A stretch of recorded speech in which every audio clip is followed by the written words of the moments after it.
Hello and welcome back to State of the Division, bringing you UFC 318, a card with low stakes but hopefully high action. Really not much is on the line this card, but top to bottom we have some heavy-handed fighters and finish artists looking to go to war. We have a Holloway Poirier main event promising action one way or another, Vettori and Allen both looking to right the ship, Costa looking to re-establish his name in a fight, and the always fun Kevin Holland taking on the equally dangerous Rodriguez. This looks to be at least a fun card, if not the most impactful card, and something I'm sort of looking forward to see how it plays out. But before we get to all the fun stuff, we gotta do housekeeping and the butcher's bill. I went 8-3 in the last card, one fight being cancelled due to a bad weight miss and not being included, bringing my overall record to 56, 26, and 1.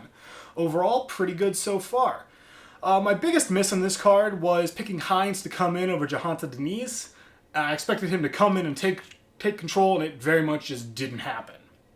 Moving to the butcher's bill, we're gonna start with something that isn't quite normal for the butcher's bill. Amanda Ribas and Tabitha Ricci have been removed from the card, not for an injury, but instead to be on a different event July 29th. Ikram Aliskerov has pulled out of his fight against Bruno Ferreira due to a foot injury, being replaced by Jackson McVey, finally making his debut.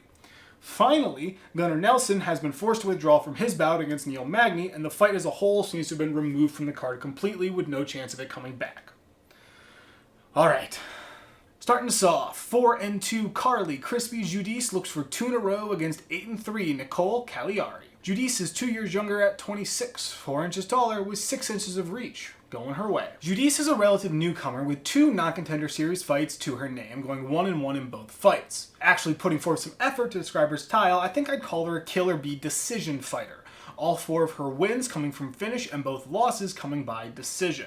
The striking seems to be her main focus, with 4 career KO wins and 11.18 to 10.01 in the averages. She does like to work quick with all of her wins coming in the first, backed up with a fairly explosive style that seems to catch opponents off guard. The ground game is present with a .95 average, but seems to be a matchup or recovery piece based on the limited ground control time she has. Caliari also comes across as a finisher, with all 8 career wins coming by finish, 5 KO, 3 submission. She does have limited UFC numbers, but in terms of the ground game, she works with a 3.80 takedown average, with 5 landed across the 2 fights on her UFC record. With those takedowns, she also has an effective submission game capable of catching fighters and putting them away. If she can't do that, then she is able to grind them and apply pressure. On the feet, her UFC numbers aren't the best, a 3.85 to 5.57, but outside the UFC, she has proven to have the finishing touch. Judice opens the card with the Vegas nod, and I think I'll be disagreeing. This is a bit of a gamble early on with how little info both fighters have, but my main reasoning for disagreeing is that Judice's 2 losses had her taken down for chunks of control time in both fights. And Caliari, in both of her fights, landed 2 takedowns for good chunks of control time across both of them.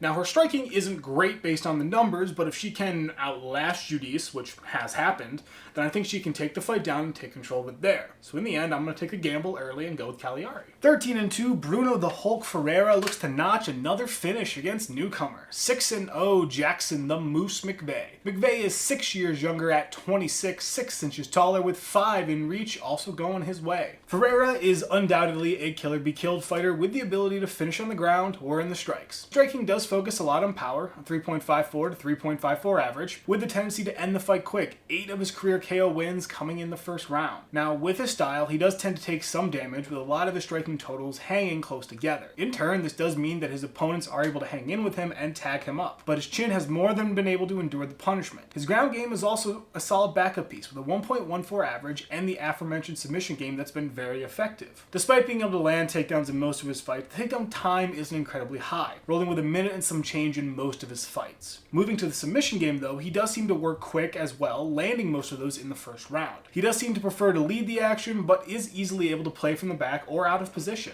McVey is a newcomer who was supposed to debut on UFC 317, but a complicated series of events has him only now coming over from the LFA. And he looks to be another finisher through and through. 3 KO and 3 submission, rounding out his perfect 6-0 record. Very much is a quick starter, with his longest fight going 3 minutes and 47 seconds into the first. I suppose that does raise some questions about the gas tank and if he may struggle going deep. He seems to be explosive in the striking, being able to work in knees into the normal mix. I don't know about his takedowns, as he seems to have 2 guillotine choke subs, which makes me lean these a bit more defensive in nature versus him driving that action. The heavy favorite here is Ferreira, and I will be agreeing. I don't want to count McVey out, but I'm hard-pressed to count against the more experienced Ferreira, who has gone into fights not like this, but against other finishers and come out on top. Both fighters are finishers, so really there's almost an equal chance they could win this fight. But Ferreira has the UFC experience, Ferreira has faced other UFC level competition, and in my mind that just gives him the edge over the debuting McVey. 22-11 Ryan Superman Spann takes the cage against 9-6-1-1 Lucas, the Bull Brzeski. Even age across the board, either 1 or 3 inches in height in favor of Spann with a whole inch of reach. Also going to Spann. Spann rolls into this fight as a kill-or-be-killed fighter who has been a bit streaky as of late. Like a number of heavyweights, he does bring a swang and bang style of striking into this fight with a 3.20 to 4.21. This does highlight his recent problems with getting outpaced and in turn getting put away. Looking at his last 4 fights, his only striking lead was 2 in a first-round submission of Vince St. Preux. In the other 3, he was outstruck by 43, 16, and 32. Now, there is KO power there, and he has pulled KOs out against dangerous opponents before, but he hasn't landed a KO since November of 2022. Now, there is a grounded submission game there, with his most recent win being a submission. In the numbers, it's a 1.17 and does have a tendency to land takedowns in a good number of his fights, but the control isn't the most present or active, with a very limited total time. Brzeski is struggling a good deal in the UFC. 2 career wins out of 7 total fights in the organization. Stylistically, he wants to be a finisher, but hasn't had success in finding that touch. In the striking, he works a 5.02 to 3.68, speaking to his ability to hang in and even take heavy striking leads. However, keeping close has resulted in him getting caught in most of his recent losses. He does have a history of a takedown ability with a .43 average, but no landed takedown since 2021, and 2 career submission wins, last one also coming in 2021. Vegas gives the nod to Spann here, and I kind of guess I'll be agreeing. This has a lot less to do with my confidence in Spann and the belief that he'll win this fight, and more to do with how little faith I have in Brzeski. Spann has found ways to win fights with his power, found ways to hang in with striking, and found submissions. Brzeski hasn't really found that in the UFC. Could he win? Yes, he's proven the ability to knock people out, and he has submissions on record, just not a lot and not recently. And while Spann has struggled, recently he's found ways to knock out opponents, find a choke against a fairly notable fighter in Vince St. Preux. So I'm going to roll with Spann based kind of on my lack of faith in Brzeski. 12-4-2 Jimmy the Brute Crute looks for the win against 17-8 Marcin Prachino. Crute is 7 years younger, but Prachino is 1 inch taller with a complete dead draw in reach. Crute is a finisher who has been on a winless streak as of late. In the numbers, he has been working with a 4.37 to 3.63, showing a solid striking level with the ability to take leads and hold them over 3 rounds. We have seen him be finished on the feet and get knocked down a handful of times against some of the power punchers. He does have a history of KO power with the ability to run the totals up quick and put them away in the early rounds, but it hasn't really happened since 2020. In terms of the ground game, he racks a 3.86 takedown average, with him being a pretty consistent appearance over his last 5 fights. Now, he does have a submission ability and seems to be able to work from the control or from his back. I do have to mention that he has been caught by submissions as well as being outpaced on the ground in some of his more recent fights. Prachino is another sort of streaky fighter with the ability to finish with explosive power, but often relies on outpacing his opponent over 3 rounds. The striking numbers do show up with a 5.57 to 3.24, and his consistent ability to rack up a higher number of significant strikes compared to his opponent. In his last 7 fights, he has led all 7, winning 4 of them. The ground game isn't much of a factor with a 0.15 takedown average, but we do see him struggling on the ground a little, with 2 of his last 3 losses being by submission. A 53% takedown defense not helping matters. Vegas gives the nod to Crute here, and I think I will be disagreeing, and I will be rolling with Prachino. Yes, Crute's takedowns pose a major threat, but we have seen Prachino survive those and even use them himself to take the control time instead. We have also seen Crute get shut down on the takedown front before. So I think I'm taking the gamble here and rolling with Prachino since he has had the most recent streak of success in comparison. That sort of hot hand and some proven ability to survive what Crute's going to be throwing out. Taking us out of these early prelims, 10-4 Adam Fugitt looks for 2 in a row against the streaking 11-1 Islam the Ripper Dulatov. Dulatov is 10 years younger, 2 inches taller, with Fugitt taking back 2 inches in reach. Fugitt looks like a finisher with a slight preference for the striking. 5 KO, 3 submission, and 2 decision wins. Now in the UFC, he has only notched 1 finish win so far, but 3 fights have ended by finish. Looking at the ground game first, they carry a 2.04 takedown average, with takedowns in 2 of the 4 UFC fights. In those fights, he was able to notch small chunks of control time that helped him get into a good position. He has been finished on the ground, but that was against Mike Malot, who is also a pretty solid ground fighter. On the feet, Fugitt rocks a 4.72 to 4.48, showing how he tends to hang around his opponent in most of his fights, but is punches capable of pulling away. Now, he has been knocked out when he was leading the fight in strikes, which does speak to some weakness in his game. Dulatov is looking to make his official UFC debut after a Contender Series win. He comes into this as a finisher through and through, 7 career KO wins and 4 submission wins. In his Contender Series win, he outstruck his opponent 39-15 with 1 takedown for 53 seconds of ground control time off of that, and seems to have a pretty rounded game to be able to take the fight down as a disruption or as something to set up submission attempts. Without the numbers, I am shooting a little blind. Dulatov is the heavy favorite here, and I will be agreeing. I know he's the newcomer, and I did pick against the newcomer earlier, but we've seen Fugitt struggle with the takedowns as well as getting overwhelmed on the feet. And while I don't got a whole lot on Dulatov, he looks to be very good at striking, bringing out the finishing power, which threatens Fugitt, and in the ground, he looks to be able to shoot those takedowns, and I imagine could be able to rack them up or sink a submission. Both things we have seen Fugitt struggle with. It just seems that Dulatov is set up really well to attack Fugitt's weaknesses, so I'm going to roll with him in this fight. Getting us into the prelims, 7-1, Ateba the Silent Assassin Gautier looks to keep the UFC win streak going against 10-5-0-1 Robzilla Valentin. Gautier is 7 years younger, 2 inches taller, with 4 inches of reach, also going his way. Gautier is still a relative newcomer coming off a first-round KO win at the Moreno-Urseg Fight Night. As a whole, he is a KO artist through and through, riding a 6-fight KO streak coming into this bout. Very much looks to be a power-focused fighter with a 6.06 to 2.23 average, taking striking leads in both of his UFC fights. He does tend to work quick, but has proven the ability to go deeper in fights. Fortunately, I have no idea of his ground game. He was taken down once in his Contender Series fight, with 4 minutes of control coming in round 1 of that fight. Valentin is another fairly new fighter, coming off 2 UFC losses. Looks like a submission-focused fighter with 6 in his career. In the UFC, he does carry a 0.00 takedown average, with 2 attempted takedowns in his first fight. He has been taken down 9 times across his 2 fights, once against Loader and 8 times against Finney. Striking also isn't great so far, with a 1.10 to 2.11, being KO'd in his first bout and being unable to overcome the takedowns in the second. The heavy favorite here is Gautier, and I will be agreeing. Gautier is still fairly new, yes, and he can be controlled. But Valentin has been overwhelmed in both of his fights in different ways. Could he come and catch Gautier? It's a possibility, but nothing Valentin has done really ticks a box in his favor, in my opinion. We've seen Gautier get controlled. That's a weakness. He was able to overcome it and win the fight in the next round. Okay. Valentin hasn't done that in the UFC. He hasn't been able to find purchase to win a fight or even take a close fight all the way.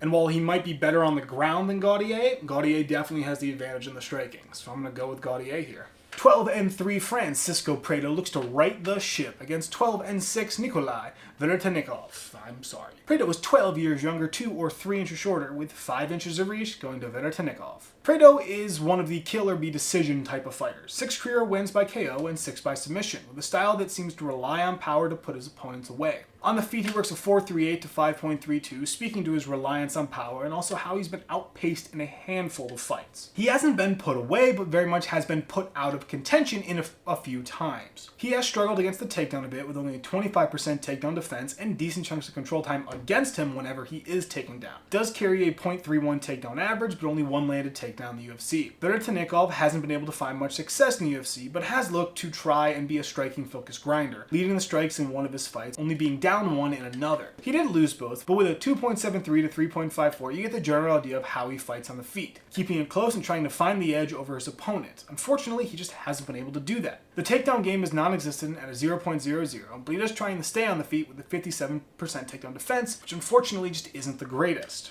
Vegas has it close, Prado getting the narrow nod from them, and I will quickly agree. Prado has been struggling a good bit in the UFC, yes, but Veretennikov has seemed to struggle more. Prado at least has been able to consistently contend and threaten in more of his fights in comparison to where Veretennikov has just kind of been shut out of contention. He hasn't been able to get ground or really be in a position of, oh, he might win this or he might steal a decision. So I'm going to roll Prado here. 19-8-1 Marvin, the Italian Dream Vettori, looks to put his name back in contention with a win against 24-7 Brendan All-In Allen. Allen is 2 years younger, 2 inches taller, with a whopping inch of reach, also going his way. Vettori is a little bit of an odd duck to make a judgment about, but I think calling him a control-focused fighter is pretty accurate. He makes pretty heavy use of the takedowns with a 1.51 average and its appearance in 4 of his last 7 fights, and when landed, he's able to generate chunks of control time off of them. He is a pretty powerful fighter as well, so he's able to exhaust his opponent when he gets them down. We have seen him struggle when another fighter leads the action in terms of the ground, looking at his fight against Jared Cannonier especially. In the strikes, he has a grappler standard, a 4.54 to a 4.37, where he doesn't really beat his opponent in the amount, but is able to stay close enough that they're unable to pull away and apply their game plan. Allen is much more of a finisher, though he has a preference for the ground with 14 career wins by submission. So looking at the ground first, he carries a 1.53 takedown average with takedowns in 3 of his last 4 fights. He does have the ability to rack the totals when he shoots to get good chunks of control. Normally he doesn't shoot much, working off of single takedowns to get his submissions in. With those, he seems to be able to work quick or go for it in the later rounds. Striking as a grappler standard, 3.55 to 3.67, letting him hang around and utilize the takedowns to get control and set up his game while not really being shut out by most of his opponents. Allen gets the Vegas nod here, and pretty big gamble. Allen gets the Vegas nod, and I will be disagreeing for a pretty big gamble here. My main reasoning for rolling with Vettori is that Allen has struggled against fighters that can stack takedowns and prevent him from running the fight. Vettori looks to have that ability. He's been able to take down good and dangerous strikers for good chunks of control time. And while I think Allen can definitely take control of the fight and execute his game plan, Vettori poses enough of a threat that I'm going to run with him on the hope that he'll be able to take Allen down and use his power to hold the fight where he wants to put it and prevent Allen from taking the most control that he wants on the ground.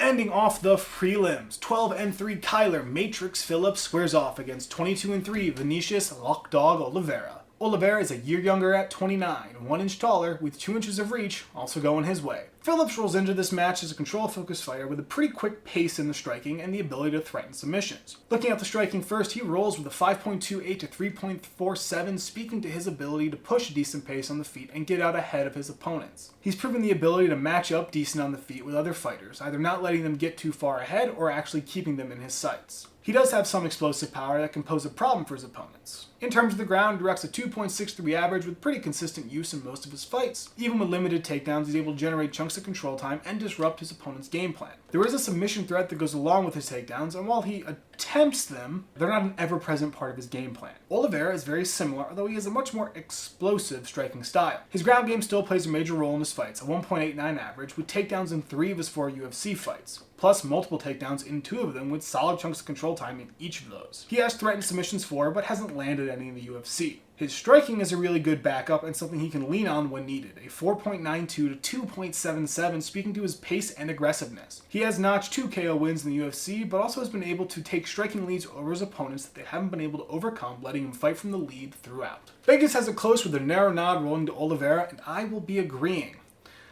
I won't be surprised if Phillips win. I know it's a bad way to lead off, but Oliveira just takes the edge in most of the areas I think matter in this fight. In the striking, he works a similar pace to Phillips, but has the edge in power and explosiveness, at least it seems. And when it comes to the ground, Oliveira has been more consistent in landing and shooting takedowns, which is something that has worked against Phillips before. Yes, Phillips can play off his back, but I like to imagine that Oliveira is going to at least have some sort of understanding of how to either negate that or avoid the worst of it. Opening up the main card, 23-19 Michael the Menace Johnson squares off with 15-2 Daniel Golden Boy Zellhuber. Zellhuber is 13 years younger at 26, 3 inches taller with 4 inches of reach, also going his way. Johnson looks to be a striking-focused fighter with a bit of an inconsistent KO touch, 2 of his last 4 wins being KO. He rocks a 4.23 to 3.80 in striking, highlighting a tendency to stay close in totals with his opponent, though he normally will still take a lead. Although I do have to note that being close in his fights does leave him open to being caught and put away. He also struggled a little with fighters who took control away from him and forced him on the back foot. Normally, this happens when a fighter takes him down and pushes the ground game, since he only carries a 0.61 takedown average and seems to use them very situationally based on the opponent. Zellhuber is remarkably similar in the broad strokes, with a striking-focused style that takes control of the pace and simply outpaces the opponent. There's not as much KO ability in the UFC, but with a 6.26 to a 6.06, he pushes a very quick pace, with 3 of his fights seeing him notch over 100 significant strikes. He can be outpaced, but normally it comes from a fighter who slows the fight down with takedowns and not a straight-up firefight, aside from Esteban Ribovacs, that is. In terms of the ground, he only carries a 0.18 with 1 landed takedown in UFC, but he does carry a 94% takedown defense, which does speak a bit more to his game plan. Zellhuber gets the Vegas nod, and I will agree. This fight's really close, and it kind of comes down to who ticks more boxes for me. Johnson has the KO power, but Zellhuber has the pace and has been able to outpace and keep ahead of other strikers and put them on the back foot. When it comes to the ground game, Johnson can threaten with effective takedowns, but we've seen Zellhuber be able to get back to the feet and even shoot takedowns of his own to take the control away and put the ball back in his court. For a lot of what Johnson has, Zellhuber has answered it before against other fighters or seems to have an answer it coming into this fight. Yes, with his power, you can catch him and put him away, but I just think Zellhuber has enough answers to the problems he poses that I'm going to give the nod to Zellhuber.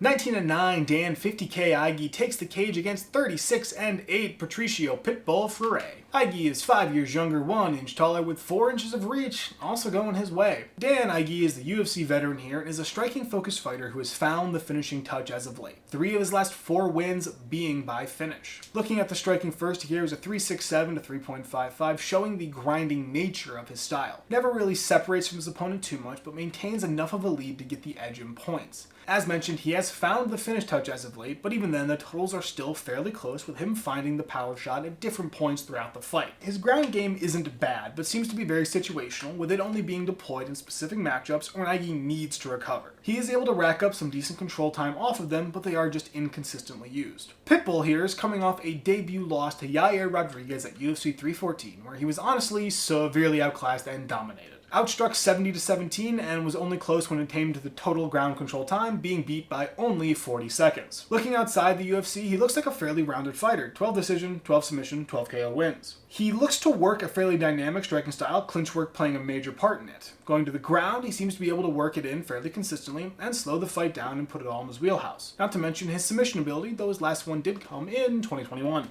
The favorite is Dan Ige, and I will be agreeing off the cuff. Pitbull didn't do a whole lot to impress me in his debut, and while it was against Yair, nothing he did in the fight gives me a reason to back him in this fight. Ige has had the UFC success and the experience, and while he has lost fights recently, he's looked more competitive in those fights. He's looked more dangerous in those fights. He looks like he's had a chance of winning in those fights. And so I think he has a skill set that matches up pretty well with what Pitbull is offering, and has the ability to put himself in a position to be in a comfortable lead or even possibly find the KO punch here. Really, Pitbull just hasn't given me much to put stock in his camp. While looking at what Ige has done recently, Ige's found ways to win, found ways to be competitive, more so than Pitbull did in his debut fight. 28-13-0-1, Kevin Trailblazer Holland looks to keep it rolling against 19-5, Daniel D-Rod Rodriguez. Holland is 6 years younger, 3 or 2 inches taller, depending on the site, with 7 inches of reach heading his way. Kevin Holland is the walking definition of a kill-or-be-killed fighter, with 4 of his last 5 fights being decided by finish. Of those, he won 2 of the finishes and won the 5th fight by unanimous decision. He is fairly focused on the striking, a 4.24 to 3.11 with definite power in his hand. In addition, he's able to take a striking lead, so as the fight goes longer, his opponent can fall farther and farther into the hole, having to engage more to try and get back into it. He can be caught and put away, but it has taken people with a pretty high degree of power. Also has a ground game that sits at a 0.81 average, but it seems to be more based as a disruption tool over a control piece. He has been beat on the ground and submitted a few times though. Rodriguez is more of a striking focused grinder with the ability to both slow a fight down and keep a measured pace, or push it and leave his opponent behind. In the numbers, he carries a 7.39 to 5.39, showing he does tend to work this quicker pace over 3 rounds. He has proven some KO ability, but it's more of an outlier versus the norm for him. Has been caught once in the UFC by Ian Gary, and on the ground works a 0.55 average as a mostly matchup or recovery tool used to decent effect. He does also seem open to ground heavy fighters that will stack takedowns and just prevent him from getting his game going. Holland is the heavy favorite here, and I will agree. Admittedly, while writing this, I did agonize over this a little, but the deciding factor for me here came down to Holland's ability to work in the ground game and threaten with submissions, plus his consistently dangerous striking. Both match up well on the feet, both have finish ability, more so in Holland's case, but Rodriguez has that really good control game that's proven to be a problem for Holland before. But Holland's ability to shoot takedowns, take control on the ground, and even get submissions gives him the edge where we've seen Rodriguez struggle with that. While Rodriguez has proven the ability to work on the ground, Holland's done it a bit more recently, a bit more successfully in the recent UFC history, so I think Holland has that ability.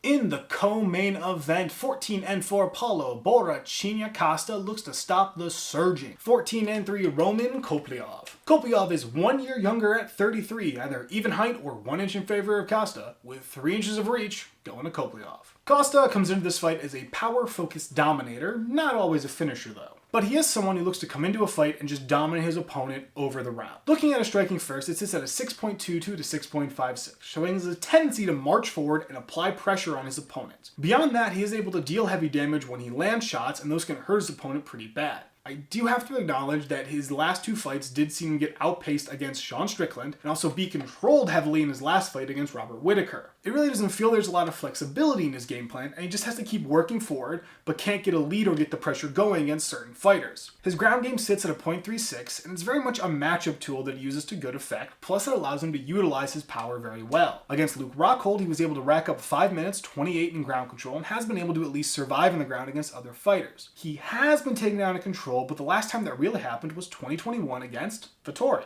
Kopylov is more of a finisher who likes taking his opponent into the deeper rounds before putting them away. All 5 of his KO wins coming in the second or later. Looking at the striking, he has a 4.96 to 4.86, showing that he pushes a decent pace, but also gets tagged a bit in return. He seems to be able to have explosive power that can catch his opponents in a flash, plus a pretty flexible style able to work in multiple ranges. And despite being tagged up in a good chunks of his fights, he has not been finished by KO. Yet, at least. His ground is also interesting, with very limited appearance in his fights, but a very effective presence.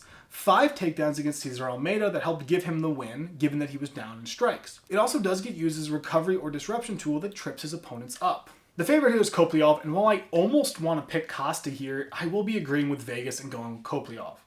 Costa could win, but in this matchup, his style feels to be at a disadvantage, going up against a more dynamic fighter like Kopylov. And in addition, we've seen Kopylov be able to handle ground game of other fighters in addition to setting up his own takedowns for disruption.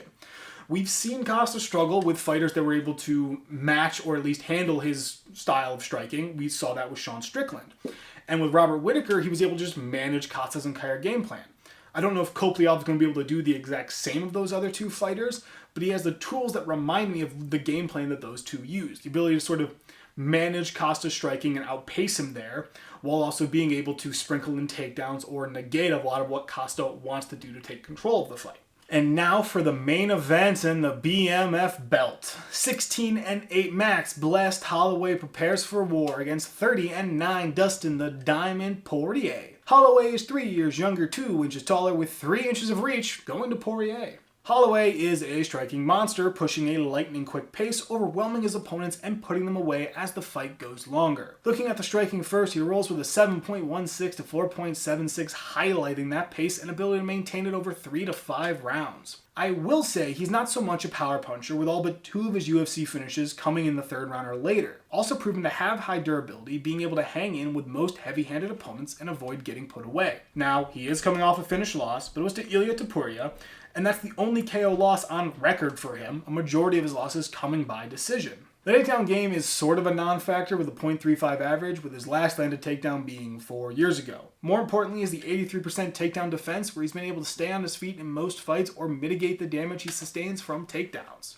Poirier is a bit of a different story. Still a good striker, albeit with heavier hands and also a more consistent takedown game. Starting with the takedowns, he rolls with a 1.24 average, and while it is a bit situational, he does use it well when he decides to shoot. Now, that isn't to say he can't be matched or controlled on the ground, but in this fight I feel he has the ground advantage. Moving to the striking, he works a 5.30 to 4.33 average. He isn't much of a swarmer with much lower totals compared to Holloway, but does have more of a power punch that can catch opponents in a blink. You see that pretty evidently against Benoit Saint Denis. It is also worth noting that he can be caught by explosive power as seen against Justin Gaethje.